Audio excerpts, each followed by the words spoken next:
over here! Now, this wasn't the first Mortal Kombat adaptation I was originally going to analyze. I came into this wanting to rip the Mortal Kombat movies from the 90s a brand new asshole. Ultimately, I decided to go with this newer version since it did right the wrongs of the past and starts a new future for the franchise, potentially in the right direction. The blood and gore is all present here. The fight scenes are awesome, the choreography is fast-paced, and it's smart. It all feels natural like it's supposed to be. The characters, their abilities, and their aesthetic look were done very well. You can really tell the people in the production involved in making this film truly cared about honoring the franchise. Now, the character storylines weren't anything we haven't really ever seen before. They were slightly generic, and it weighed down the movie just a little bit too much for my liking. I'm not entirely sure what their reasoning was for inserting a brand new character like Cole into the franchise as the protagonist was, especially someone as him with a shoddy backstory and a subpar motivation for his actions, other than his family, which is like literally every protagonist's motivation for their action, which is really strange considering they had some really great characters with some really interesting past to pull from the source material that they could have easily put up front and center as the protagonist. And correct me if I'm wrong, but wasn't Liu Kang the original main protagonist of the Mortal Kombat back in the day? I probably would have been okay with Liu Kang being the main protagonist again, in all honesty, since it kind of falls more in line with the older source material anyway. But hey, I'm not opposed to new either. I'm not completely against the new protagonist, but he's not exactly the best choice at the same time. Plus, the idea of his hardening powers is a little too bland. His ability to manifest weapons does make it a little bit more of an interesting addition to his bland superpowers, and if the writers think hard enough about it, they can come up with some really creative kills for the next movies. I'll give it a little bit of a pass though, because the story was pretty much just establishing the pre-tournament at this point.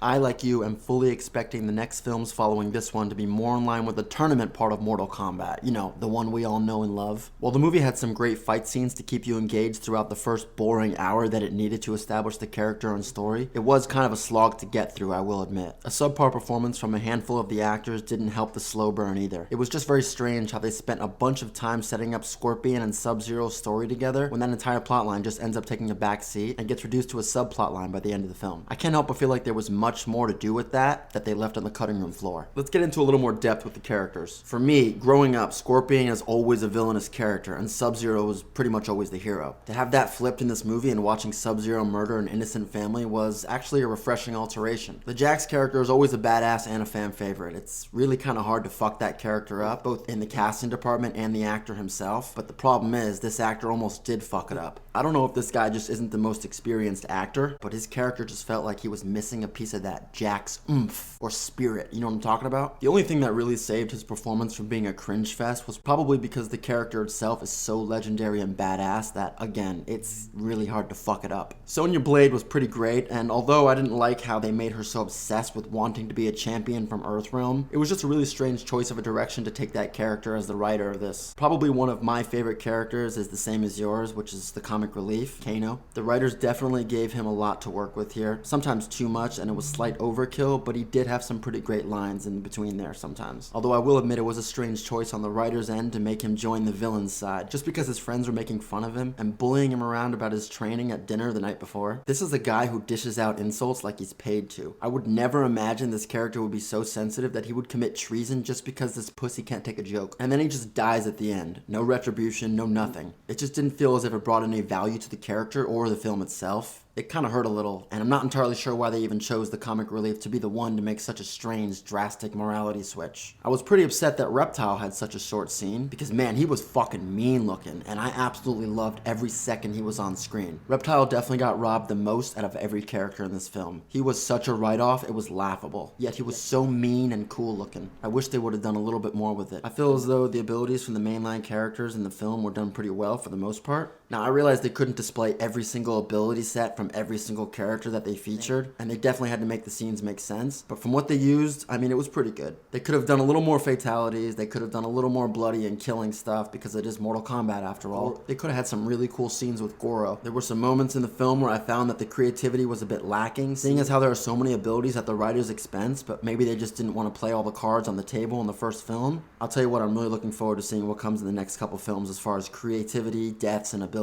Raiden was pretty much what I was expecting him to be, but with a lot less action in his scenes. I'm really hoping that we get to see the real classic Raiden, and they give him the proper material next movie. I was surprised to see how some of the mainline characters were actually killed off in this first installment. The reason might be because they have so many other characters to introduce over the course of the next couple of films, but Kung Lao, really? Damn. That one hurt. Goro was definitely a badass, both in the aesthetic appearance and the fight scene he was in. He was a little bit too clumsy and stupid, but that's because he wasn't wearing his plot armor and the writers needed him to be. I wasn't too thrilled about how badly Kung Lao got fucked, seeing as how he's one of the fan favorites. I probably felt the most disappointment when I saw Kung Lao die. Liu Kang was fine, I guess. I don't really have any positive or negative things to say about his character, or how it was written, or portrayed by the actor. But at the same time, he didn't really shine the brightest either. I've already said enough about the main character Cole not being enough, so I don't want to dwell too much on him, but I will say in moments of the script, it demanded him to be funny, and he was painfully unable to deliver on that front. Now, like you all, I am very much looking forward to the appearance of Johnny Cage in the next film, because when he's involved, it's true Mortal Kombat.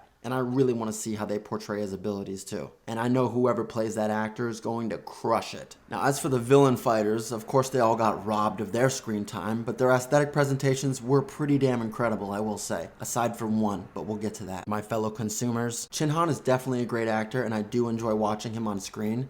But he was an interesting choice for Shang Tsung, I will say. I won't say anything else about that, though. I just need to see what he does and how he is in the next film. Now, Cabal. Cabal may have been the most interesting character in this film. His mysterious nature went well with his strong, veteran-like raspy voice and dialogue. The rivalry he had with Kano was pretty cool, although it was weird when he got him to join him. That was weird. I would have loved to follow Cabal maybe as one of the mains of the story. Maybe. Okay, now the other one I mentioned before. General Reiko. General Reiko was a complete joke, and he looked like a shameless iteration of a silly generic fighter straight out of a Raid Shadow Legends advertisement. By far, that character had the least effort put into him from a costume design standpoint. I could put together a better wardrobe from things I find on the streets of Skid Row here in Los Angeles than that silly excuse for a Reiko costume this production went with. You can actually see the styrofoam indentations on his warhammer, for fuck's sakes. Put a little more effort into your $55 million budgeted movie based on a legendary 30-year-long franchise. Melina was cool and scary, but she was not smart for the little time she spent on screen.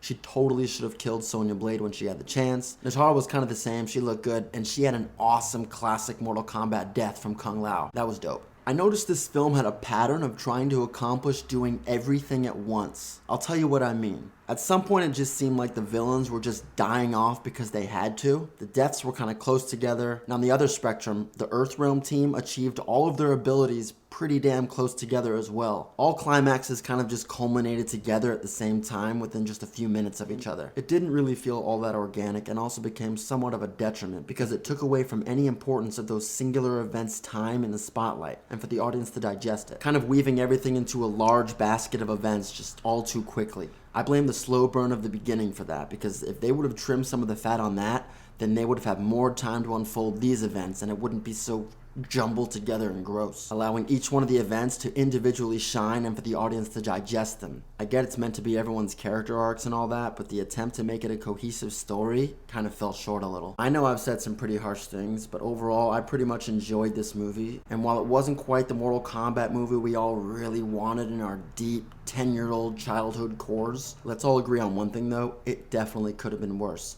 Considering the movies and shows we get today, it was definitely good enough and a step in the right direction. And, well, I can be happy with that. Although, now I fully expect this film to top that one in every aspect. Except, of course, for the drab and blandness of it. This is a glimmer of hope. Alright, well the video's over. So, until next time, I guess. Bye for now.